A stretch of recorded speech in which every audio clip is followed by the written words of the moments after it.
Assalamualaikum warahmatullahi wabarakatuh. Apa kabar pemirsa dimanapun kalian berada? Jumpa lagi bersama saya Hani Mulyani dalam program Silih Tulungan.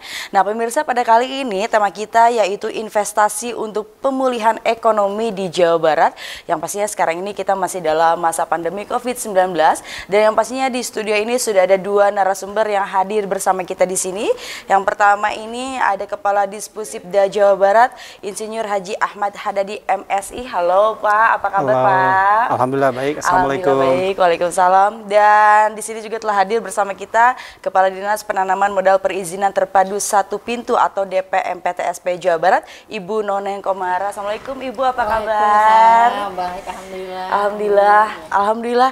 Ada yang cantik, ada yang ganteng di studio ini, lengkap sudah ya. Oke, baik Bapak Ibu, mungkin sekarang ini kita akan berbincang mengenai temanya yaitu investasi untuk pemulihan ekonomi di Jawa Barat. Mungkin sekarang ini yang pertama ini di sini Hani ingin bertanya nih, bagaimana strategi pemulihan ekonomi Jawa Barat di tengah pandemi yang sekarang ini atau nanti pasca pandemi? Mungkin di sini Ibu terlebih dahulu mungkin, mangga.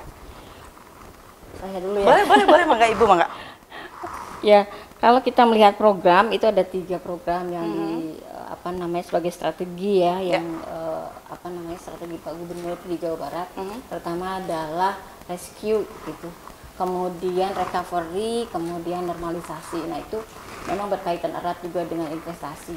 Yang pertama itu kan bagaimana juga menggerakkan lagi UMKM, kemudian tenaga kerja yang terdampak COVID ya. Kemarin di West Java Investment Summit juga di hari keduanya itu adalah mengangkat UMKM kita itu supaya bertemu dengan para investornya. Kemudian yang kedua mengenai recovery itu juga lebih ke bagaimana membuka usaha baru, kemudian mengaktifkan lagi industri besar gitu, kemudian juga investasi, membuka peluang-peluang untuk berinvestasi di Jawa Barat, karena alhamdulillah sampai saat ini Jawa Barat masih posisi pertama di Indonesia investasi, dan kita terus membuka peluang, salah satunya juga promosi investasi seperti West Java Investment Summit yang kemarin kita lakukan. Seperti itu. Dan untuk recovery-nya, untuk normalisasi di dalam tema WJS juga Pak Gub menginginkan temanya itu adalah navigating post COVID itu adalah growth dari investasi gitu. Karena selama ini dari 6% pertumbuhan ekonomi Jawa Barat, 2% lebih itu adalah kontribusi dari investasi. Dan alhamdulillah katanya sekarang ini di Kota Bandung sendiri sudah level 2 ya Bu ya?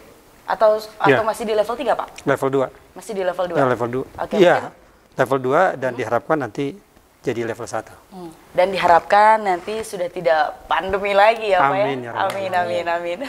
Oke, dan mungkin kalau misalnya tadi Bu Noneng berbicara pemulihan ekonomi dari pandemi atau pasca pandemi. Nah kalau misalnya dari peran strategis Jawa Barat nih Bu untuk menjadi daya tarik investor dalam pemulihan ekonomi daerahnya itu seperti apa? Ya,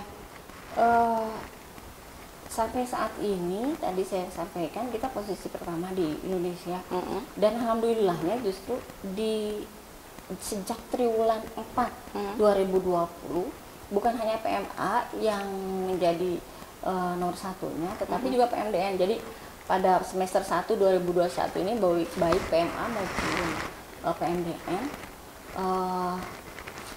posisi pertama di Indonesia. Jadi 72,5 triliun di semester 1 itu baik PMA maupun PMDN-nya alhamdulillah sangat menarik perhatian dari para investor. Kenapa? Kalau Pak Gubernur sering menyampaikan ada 3 hal ya. Satu adalah readiness dari infrastruktur kita, kemudian yang kedua produktivitas tenaga kerja kita, karena kita memang 50 juta, hampir 50 juta ya, dan 70%-nya adalah usia produktif. Kemudian juga pelayanan tentunya, pelayanan dari kita semua, termasuk juga kami sebagai dinas yang ditugasi dalam penyelenggaraan investasi ini. Selain itu juga karena memang pasar kita luar biasa kan, dengan 50 juta penduduk ini pangsa pasar yang luar biasa. Kemudian juga kemudahan mencari expert dan sebagainya. Universitas terbaik di Indonesia ada di Jawa Barat ya Pak? UI, ITB, IPB ya? IPB, Unpad, UPI. UPI. Nah itu menyebabkan juga kemudahan untuk mencari expert lebih murah kan dibanding dengan di provinsi lain. Satu lagi adalah karena industri manufaktur itu terbanyak di kita, sehingga supply chain-nya itu pendek gitu. Iya. Nah ini yang menyebabkan Jawa Barat berinvestasi di Jawa Barat lebih efisien dibanding provinsi-provinsi lain. Kalau lihat tingkat efisiensinya kita itu antara 4 dan 5 gitu. Sementara Indonesia secara rata-rata 6 sampai 7, makin kecil itu makin efisien. Iya. Jawa Barat itu hampir sama dengan China, Malaysia, sama Iya, gitu. iya. Jawa Barat ya. Iya. Nah, jadi secara keseluruhan jauh lebih efisien dibanding provinsi-provinsi lain di Indonesia secara rata-rata. Oke. Nah, tapi kalau dari Disposibdanya sendiri ini seperti apa Pak nilai investasi? Ya, kalau kami lebih bagaimana menyiapkan SDM. SDM lebih literat, termasuk yang terdampak COVID kan masyarakat besar. Ya. Kalau pengusaha mungkin segelintir saja, tapi Bapak Gubernur perhatian tidak hanya kepada masyarakat, termasuk kepada dunia industri.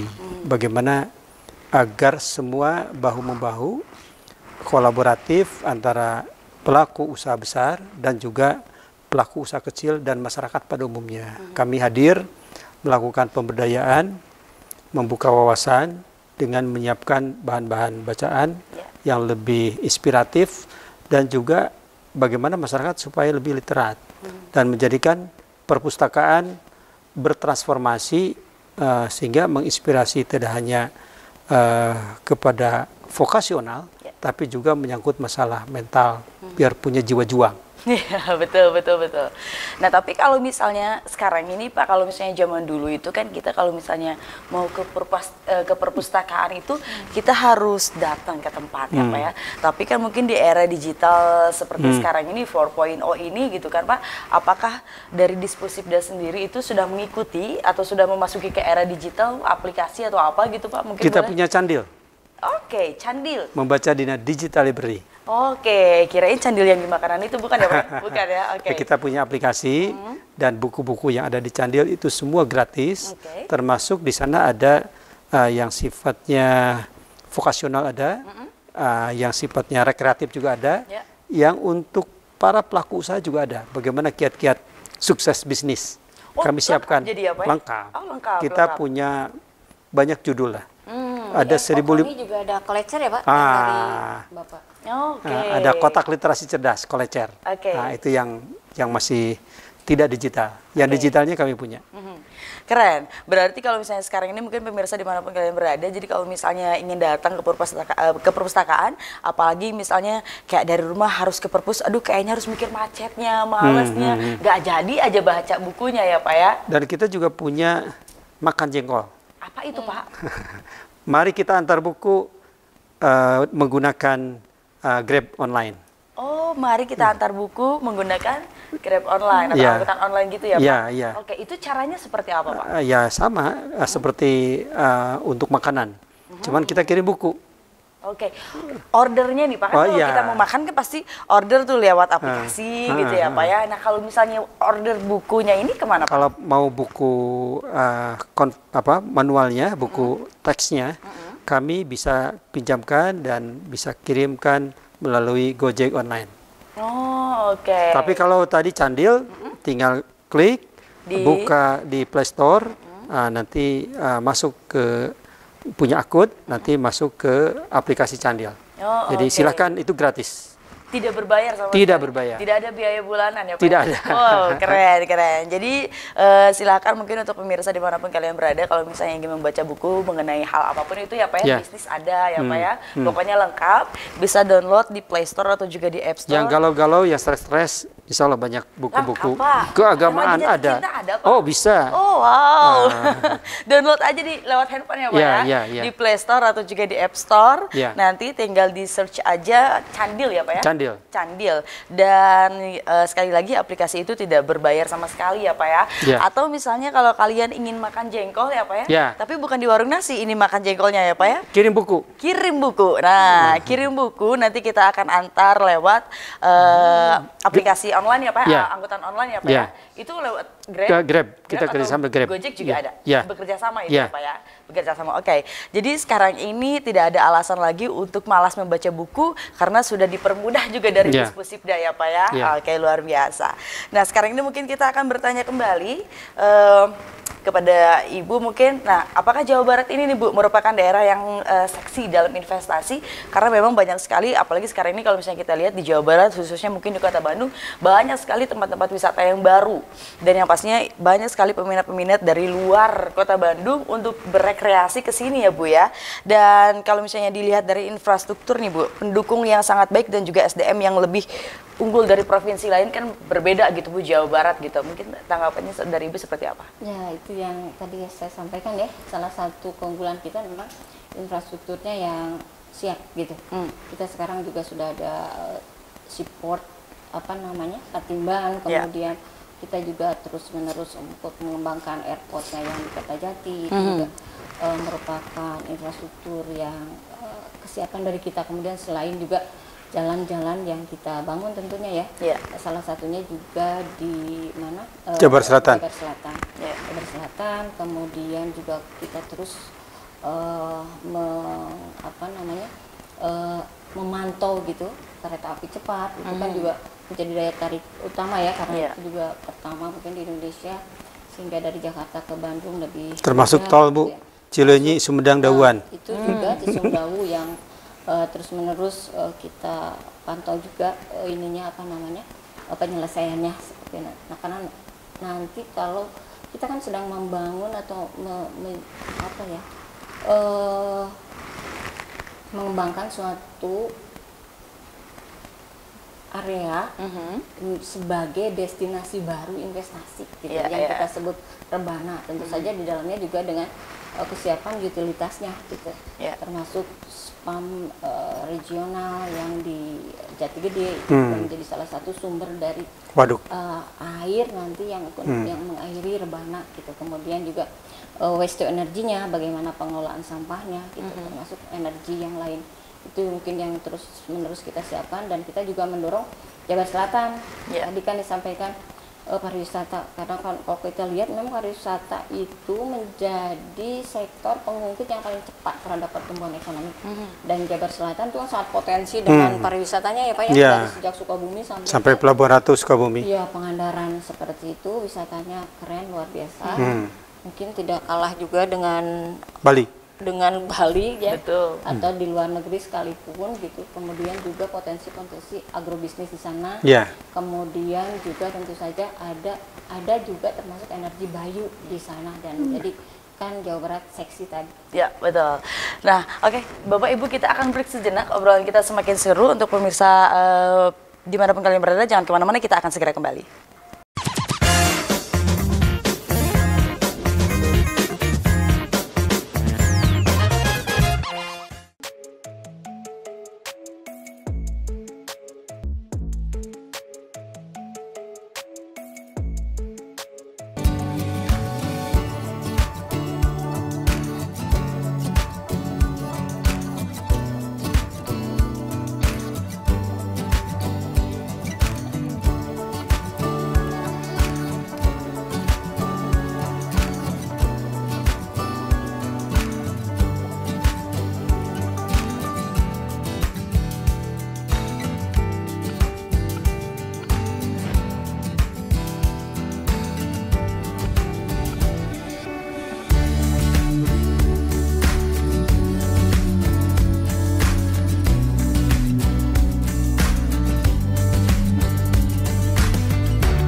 Oke pemirsa, kembali lagi masih dalam program Silih Tulungan yang pastinya temanya masih investasi untuk pemulihan ekonomi di Jawa Barat.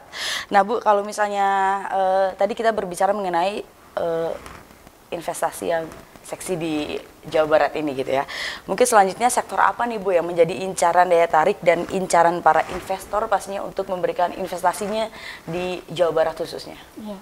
Jawa Barat itu kan sangat lengkap, jadi seluruh sektor sebetulnya siap gitu Betul. Sebetulnya siap, tapi kalau melihat realisasi investasi memang yang pertama adalah perumahan kawasan industri perkantoran itu masih terbesar, kemudian industri kendaraan bermotor, kemudian alat transportasi lainnya, kemudian juga gudang, telekomunikasi, transportasi itu menjadi nomor 3 yang paling banyak realisasi investasinya, kemudian industri makanan, dan yang kelimanya konstruksi.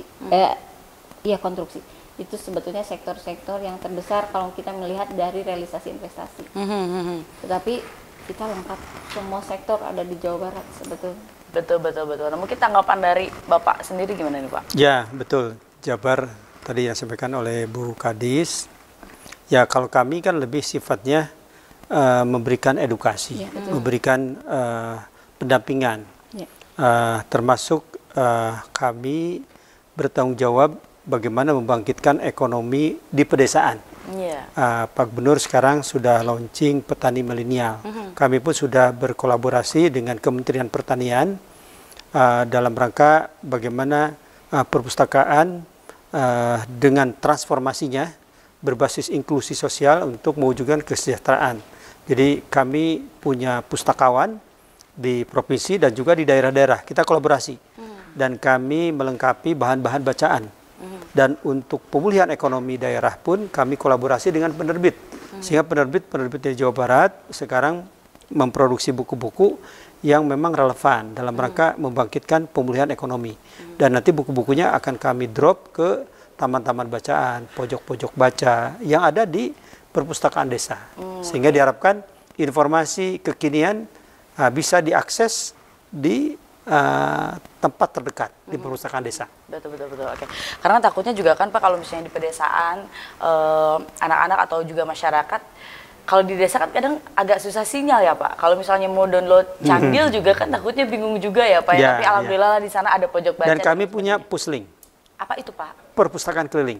Oke. Jadi berupa seperti apa tuh Pak? Jadi ada kendaraan roda 4, ada kendaraan roda 2, bahkan ada kami sebutkan dengan perpustakaan ada street library, ada micro library. Kalau micro library itu motor roda 3.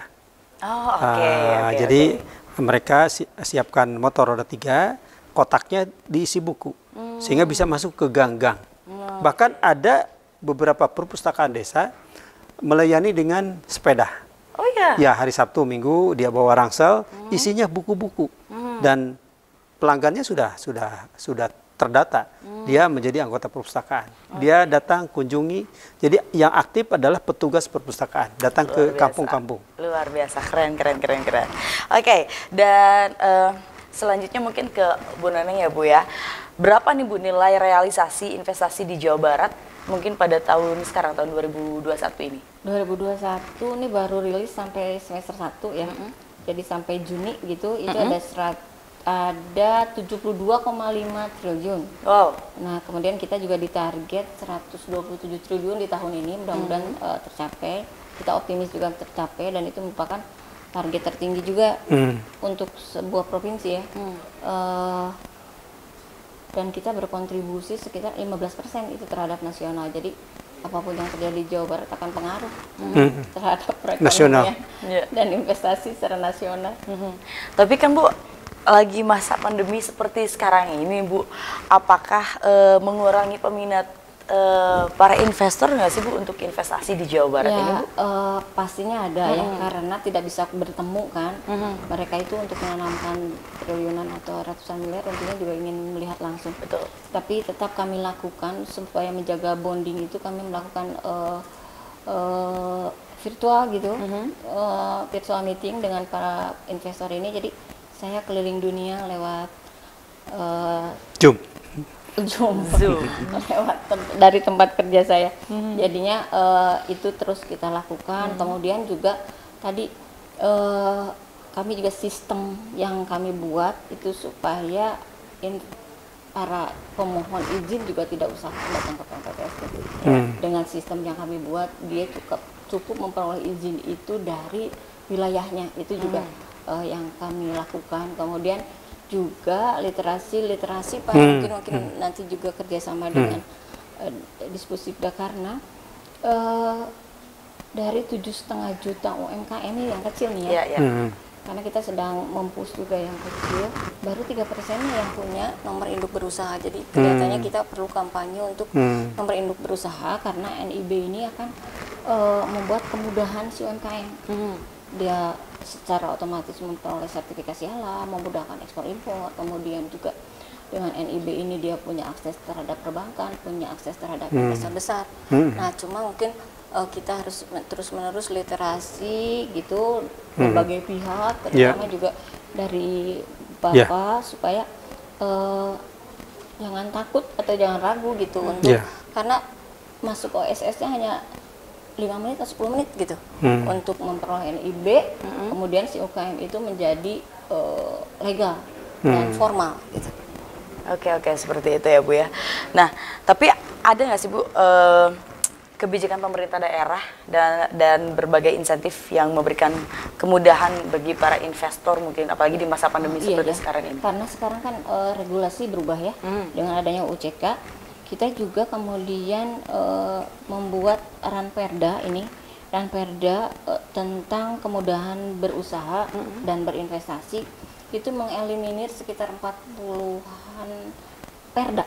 Jadi banyak sekali regulasi yang menjadi sangat simpel gitu, sangat mudah untuk berusaha seperti itu. Kemudian juga diikuti dengan rancangan dari Perhub berupa insentif ini yang terutama untuk non fiskal ya, karena kalau fiskal mungkin lebih banyak kebijakan dari pusat. Nah, non fiskal ini salah satunya juga kita membuat sebuah sistem yang untuk mendukung OSS, karena OSS menjadi sistem tunggal dalam perizinan, tetapi untuk mendukung persyaratan-persyaratan ataupun verifikasi dan sebagainya, ada sistem yang kami buat, yaitu merupakan fitur baru dari Simpati, namanya Jelita 55 dan Pergubnya sudah ada. Dan itu salah satu yang kami buat untuk kemudahan berusaha ini. Oke, baik. Mungkin dari Pak Ahmad sendiri ada tambahan, Pak? Ya, kami tentu kolaborasi dengan kawan-kawan media, online, TV, radio, bagaimana mempromosikan pemulihan ekonomi daerah dan juga prokes, dan juga mengeliminir berita-berita hoax. Sehingga dengan demikian Jabar bebas, amin ya, mudah-mudahan pandemi COVID-19,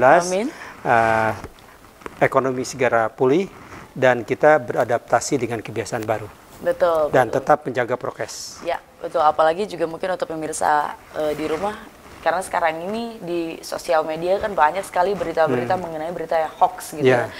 Habis vaksin katanya begini, habis vaksin katanya begitu, gitu kan ya Pak ya gitu. Terus pakai masker katanya akan mengurangi oksigen kita. Betul. Oksigen kita yang dihirup. Tapi nyatanya mungkin kalau misalnya memang kita ingin hidup kembali normal mungkin ya Pak ya. Harus adaptif. Betul, harus adaptif dan yang pastinya harus tetap mengikuti protokol kesehatan yang pastinya dianjurkan oleh pemerintah ya gitu ya. Oke, dan selanjutnya nih Bapak dan juga Ibu, inovasi apa nih yang dibuat untuk membuat Provinsi Jawa Barat untuk semakin menarik untuk berinvestasi di Jawa Barat? Mungkin dari Ibu terlebih dahulu. Ya, kami pertama adalah promosi-promosi ya, promosi virtual yang mungkin juga ya pertama kali kita lakukan ya Pak, karena kondisi seperti ini, tapi alhamdulillah kemarin seperti US Java Investment Summit juga ada 17 negara yang hadir ikut business meeting secara virtual. Kemudian juga selain itu bilateral antar negara ya, dengan beberapa negara dalam setahun ini kita juga udah belasan negara bertemu secara virtual. Kemudian juga sosialisasi yang kami lakukan ya, karena juga tidak bisa bertemu dan sebagainya, kami menggunakan seluruh media sosial media yang ada, termasuk kami juga melakukan podcast seperti itu untuk berkoordinasi dengan berbagai pihak dan juga tentu saja boleh saya sebut nama ya, maksudnya IG yang seperti itu, boleh. IG, YouTube dan sebagainya kita optimalkan sebaik-baiknya. Kemudian juga tadi regulasi kita percepat kita percepat, mungkin juga menjadi Perda Omnibus yang pertama mungkin kalau mudah-mudahan segera terbit. Kemudian juga kita mempunyai West Java Investment Hub, mungkin juga supaya masyarakat tahu ya, sebuah gedung itu adalah pertemuan antara investor dan investor atau investor dengan government dan sebagainya, dan itu bisa setiap orang bisa menggunakan fasilitas itu, seperti itu. Dan kemarin juga sudah kita launching. Kemudian juga kita mengembangkan ekosistem ini melibatkan seluruh elemen, karena Jawa Barat menjadi destinasi yang paling tinggi diminati oleh investor. Mungkin masyarakat juga harus menyadari bagaimana untuk supaya sama-sama berkembang dengan para investor tersebut, jadi sama-sama besar gitu. Dan masyarakat sangat merasakan kesejahteraan dari investasi tersebut. Tapi sekali lagi jangan terpinggirkan. Betul, perlu literasi dan sebagainya. Ya, betul. Bagaimana kolaborasi. Si investasi, si masyarakat tersebut punya akses terhadap investasi, baik sebagai tenaga kerja atau menjadi sebagai supplier, saling memperkuat. Ya, seperti itu.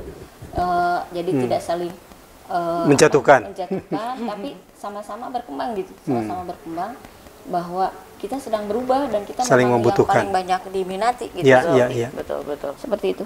Kemudian juga inovasi-inovasi yang lain tadi, sistem-sistem yang kami buat untuk memudahkan para investor masuk ke sini, tidak harus datang ke PTSP secara fisik seperti itu, bisa langsung memperoleh izinnya gitu selama persyaratannya sudah dipenuhi tentu. Betul. Apalagi di zaman era teknologi yang canggih ini ya Bu ya, gitu kan. Sekarang ini satu hari ini kita bisa hadir ke 5 negara. Betul. Ya kan? Bisa lebih gitu. Tapi kalau misalnya mungkin zaman dulu udah sebulan mungkin ya Bu ya, 5 negara gitu kan, gitu ya. Terus terbang sana sini ya. Iya betul. Makanya sekarang ini nama program kita itu adalah Silih Tulunga. Jadi memang sudah tidak musim yang namanya hidup bersaing. Gitu, tapi kita harus kolaborasi, literasi dan lain sebagainya gitu. Jadi yang pastinya kita harus hidup berdampingan supaya maju bersama, gitu ya, betul. Nah mungkin dari Disposibda sendiri seperti apa ini Pak? Ya, sekali lagi kami mempersiapkan agar masyarakat lebih terbuka, lebih teredukasi, lebih terat. Maka pentingnya ada proses penyadaran ya, pemahaman. Maka selain dengan bahan-bahan bacaan, kami juga melakukan semacam mungkin ada storytelling, mungkin ada penampilan-penampilan yang memang yang cukup komunikatif dengan masyarakat. Jadi untuk menyiapkan itu semua, apalah jadinya proyek besar, investor berduyun-duyun dari luar negeri, tapi kalau masyarakatnya tidak siap, ya maka tugas kami adalah menyiapkan bagaimana masyarakat lebih kooperatif, lebih edukatif, menerima hal-hal yang baru, tidak malahan seudon, tapi yang harus kita kembangkan adalah justru dengan proyek yang ada ini berdampak untuk pertumbuhan ekonomi masyarakat. Sehingga antara yang modern dengan yang tradisional itu harus bersatu. Antara pebisnis besar dengan pebisnis kecil mestinya menjadi satu kesatuan. Betul. Nah itu dengan cara seperti apa tuh Pak, edukasi dengan masyarakat yang ada di luar sana? Ya tentu kami kan perpustakaan harus menjadi center of excellence. Di sana ada tempat-tempat pelatihan, ada kita ada workshop. Jadi perpustakaan ini kalau sebelumnya pemahamannya hanya menyiapkan buku. Iya, karena yang kita tahu nih Pak, misalnya kayak mungkin orang-orang dulu tahu ya Bu ya, perpustakaan itu kan hanya tempat untuk membaca buku dan meminjamkan buku. Sekarang tidak. Buku gitu. Nah sekarang seperti apa nih Pak? Ya kami melakukan transformasi. Ya bagaimana perpustakaan ini harus berbasis inklusi sosial, terbuka. Dan kegiatan-kegiatannya sesuai yang dibutuhkan. Misalnya ada buku tentang bisnis, tentu tidak cukup dengan menyiapkan buku. Kami hadirkan siapa yang ahli, bahkan penulisnya. Kami hadirkan penulisnya tentang sastra, misalnya ada Golagong, dia sebagai duta baca, kami hadirkan di perpustakaan itu, ketemu dengan pemustaka, dengan masyarakat, dengan pembaca. Sering kami melakukan, kita ada roadshow atau melakukan kunjungan-kunjungan ke masyarakat, membawa bukunya, sambil juga kalau untuk penerbit jualan buku. Memperkenalkan juga siapa penulisnya, dan mungkin langsung ada praktek, misalnya peternakan. Kalau baca buku bagaimana penggemukan sapi, berat. Tapi langsung bawa peralatannya, makanannya, obat-obatnya, dan segala macam, sehingga langsung bisa diterapkan di masyarakat. Itulah cara kami yang kami lakukan. Langsung ada gitu ya? Ya, langsung perpustakaan sebagai pusat informasi, sebagai pusat edukasi, dan tempat workshop berpraktek. Bahkan kami berkolaborasi juga dengan pondok-pondok pesantren. Dan dengan kelompok-kelompok tani. Kemarin kami ke Kota Sukabumi, di sana ada perpustakaan Cikundul. Apa kelebihannya? Kolaborasi dengan pondok pesantren dan dengan pembudidaya ikan lele, sehingga di sana perharinya bisa dikirim berapa ton, Pak Wawan? 15 ton ke Jakarta, dasar per hari. Nah, itu hasil dari transformasi perpustakaan. Siap. Pak Ahmad, Bu Noneng, karena keterbatasan waktu, walaupun perbincangan kita ini seru, mungkin nanti kita akan berbincang lagi di episode selanjutnya ya. Pak Ahmad, terima kasih banyak. Ibu Noneng, terima kasih banyak sudah berkenan hadir di sini, sudah berbincang bersama kita di sini.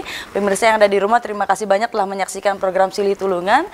Terus saksikan program Silih Tulungan yang pastinya di TV kesayangan Anda. Saya Hani Mulyani harus pamit undur diri. Terima kasih. Wassalamualaikum warahmatullahi wabarakatuh. Waalaikumsalam.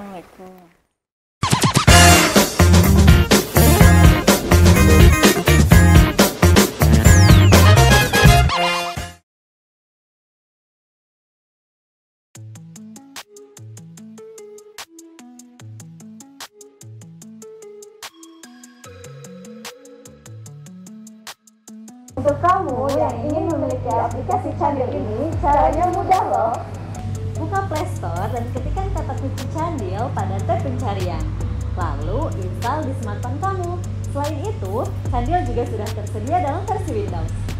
Di dalam Candil ini, kamu bisa membaca buku dari beragam jenis, buku anak, buku akademik, novel, dan masih banyak lagi. Selain jenis buku yang beragam, Candil juga memberikan kemudahan dalam pencarian judul dengan memasukkan keyword yang kita inginkan.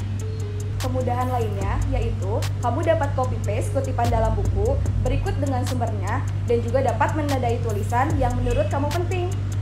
Dan bagi kamu yang sedang malas membaca atau sedang beraktivitas, Candil ini memiliki fitur text to speech. Jadi, tidak ada alasan untuk kamu malas membaca ya.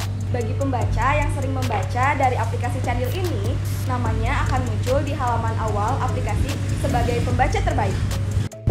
Yuk, install aplikasi Candilmu sekarang!